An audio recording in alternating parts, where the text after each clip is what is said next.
The master bedroom needs to be cleared by tonight, my mother-in-law Barbara announced, marching into my house with moving boxes. Amanda needs her space properly set up. She gestured to the young woman trailing behind her, who at least had the decency to look uncomfortable. I stood in my kitchen, coffee mug gripped tightly in my hand, watching this surreal scene unfold. Amanda, my husband's girlfriend of 6 months, shifted nervously from foot to foot, her designer handbag clutched like a shield. "And where exactly am I supposed to go?" I asked, keeping my voice steady despite the rage building inside me. Barbara waved dismissively toward the back of the house. "The garage has that small room attached. That should be fine for now, until you figure out your next steps." My name is Olivia, and at 34, I was watching my mother-in-law try to install my husband's girlfriend in my own home. The same home I'd spent the last 8 years turning into a sanctuary. The same home that now felt like it was being invaded. "This is my house," I said firmly, setting down my coffee before I gave in to the urge to throw it. Barbara's laugh was sharp and cruel. "This house belongs to the family. Michael needs it now for his new life. You should be grateful we're letting you stay at all." Michael, my husband of 10 years, had moved out 3 months ago, claiming he needed space to find himself. Apparently, he'd found himself in the arms of his 25-year-old yoga instructor. I'd known about Amanda for weeks, but them trying to move her into my home, was a new level of audacity. "I'm not moving to the garage," I stated, crossing my arms. "And Amanda isn't moving in here. Don't be difficult, Olivia." Barbara stepped closer, her perfectly manicured finger pointing at my face. "This house has been in our family for generations. Michael's grandfather built it. You're just the soon-to-be ex-wife. You have no right to it." What Barbara didn't know, what none of them knew, was that Michael's grandfather Thomas had been more than just the man who built this house. He'd been my mentor, my friend, and in many ways, more of a parent to me than Barbara had ever been to Michael. I'd spent countless evenings with Thomas in his final years, listening to his stories, learning about the family history, and helping him organize his affairs. Barbara had been too busy with her social clubs to visit him, and Michael had always found excuses not to stop by. But I was there, 3 times a week, until the very end. "The movers will be here this afternoon," Barbara continued, already measuring the windows for new curtains. "Amanda has excellent taste. This place could use a more youthful touch." I watched as Amanda ran her hand along the kitchen counter, the same counter where Thomas had taught me to make his secret recipe pasta sauce. Every surface in this house held memories, not just of my marriage, but of the real family I found here. "I have some work calls to make," I said calmly, picking up my coffee again. "I'll be in my office." "Your office?" Barbara scoffed. "That's going to be Amanda's yoga room. She'll need somewhere to train her clients." I closed my door on Barbara's continued demands and pulled out my phone. With trembling fingers, I dialed a number I'd memorized months ago. "Mr. Patterson? It's Olivia. I think it's time." The lawyer's voice was calm and reassuring. "I was wondering when you'd call. Shall I proceed with opening the trust documents?" "Yes," I replied, hearing Barbara and Amanda's voices float up from downstairs as they discussed paint colors. "It's definitely time." What they didn't know was that Thomas, in his final months, had done more than just share stories with me. He'd seen exactly who his family had become. Barbara's materialistic manipulation, Michael's weak-willed selfishness, and he planned accordingly. I hung up with Mr. Patterson and opened my desk drawer, pulling out an old envelope. Inside was a letter Thomas had given me 2 weeks before he passed away. "Only open this when you need it most," he'd said, his wise eyes twinkling with that familiar mix of mischief and kindness. I'd known this day was coming. I'd seen the signs in Michael's growing distance, in Barbara's increasingly hostile behavior. Thomas had seen it too, long before any of us were ready to admit it. Downstairs, I heard the front door open and Michael's voice join the others. "The movers are on their way," he called out. "Mom, did you tell Olivia about the garage?" I ran my fingers over Thomas's letter, remembering his last words to me. "Sometimes, my dear, justice comes in unexpected ways. Just be patient and trust in what we've planned." The sound of footsteps on the stairs told me they were coming to confront me again. I tucked the letter away and squared my shoulders. Let them come. Let them make their plans and measure their curtains. The trust documents would be unsealed tomorrow morning, And then they'd learn what Thomas had known all along. That family isn't about blood or marriage. It's about who shows up, who cares, who stays. Barbara's sharp knock rattled my office door. Olivia, the movers need to get in there. I smiled, thinking of Thomas and the future he'd helped secure. Come in, Barbara. We need to talk about the house. The door swung open, and there they stood. Barbara, Michael, and Amanda, ready to claim what they thought was rightfully theirs. They had no idea what was coming, what's there to talk about. Michael asked, leaning against my office door frame with that familiar look of smug confidence. Mom's right. This is a family house. You're not family anymore. I sat calmly at my desk, fingers tracing the edge of Thomas's letter. Actually, there's quite a lot to discuss. Mr. Patterson, the family lawyer, will be here in 20 minutes. Barbara's perfectly penciled eyebrows shot up. Patterson? Why would that old fool be coming here? Because I called him, I replied simply, and he's bringing some important documents that all of you need to see. Michael straightened up, his smugness wavering slightly. He remembered Mr. Patterson from his grandfather's funeral, the stern-faced lawyer who'd given him a disapproving look when he checked his phone during the eulogy. Whatever game you're playing, Olivia, Barbara started, but the doorbell cut her off. That'll be him now, I said, standing up. Shall we move this to the living room?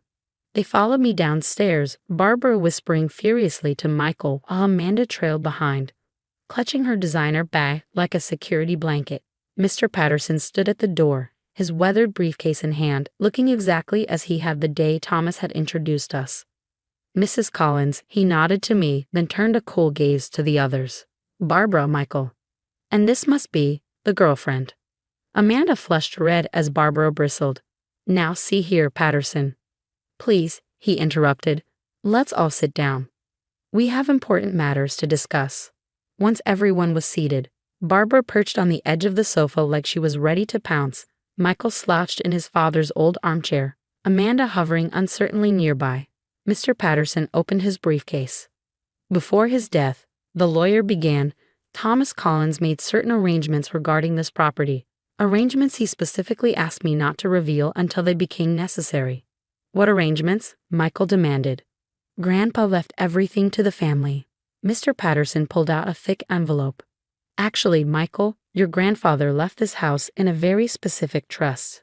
A trust that named one particular person as its executor and primary beneficiary. Barbara's face went pale. That's impossible. This house has always passed through the male line. It belongs to Michael. Not according to this, Mr. Patterson said, removing several documents from the envelope. Thomas was quite clear about his wishes. The house and everything in it was to be placed in trust for the person who, in his words, showed true understanding of what family means. He turned to me, extending the papers. Olivia has the name trustee and beneficiary. These belong to you. The silence in the room was deafening. I took the documents, remembering all those evenings with Thomas, how he'd watched me care for his home, tend his garden, listen to his stories while his own family was too busy to visit. This is ridiculous. Barbara exploded, jumping to her feet. She manipulated him. She took advantage of a sick old man. Mr. Patterson's voice cut through her accusations like steel. Thomas was of completely sound mind when he made these arrangements. In fact, he specifically anticipated this reaction. He pulled out another paper. He left a letter explaining his decision. Shall I read it? Michael was staring at me, his face a mix of shock and dawning comprehension. He remembered all the times I'd invited him to visit his grandfather, all the dinners he'd skipped, all the family stories he'd been too busy to hear.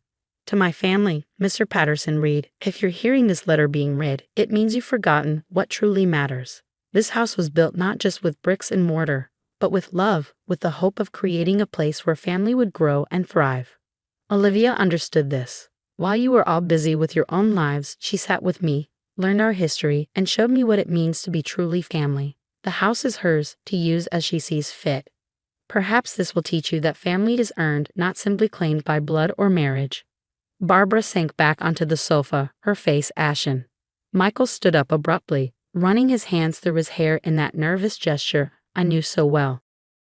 The movers, Amanda said suddenly, her voice small. They're supposed to be coming.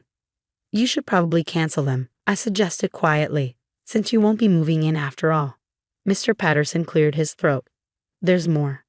The trust also stipulates that any attempt to contest these arrangements will result in the house being donated to the Historical Society. Thomas was quite thorough in ensuring his wishes would be respected. Barbara's mouth opened and closed soundlessly. Michael looked lost, like a child who'd just been told Santa wasn't real. Amanda had already grabbed her phone, presumably to cancel the movers. Now, I said, standing up, I think it's time for everyone to leave. I have some redecorating to do.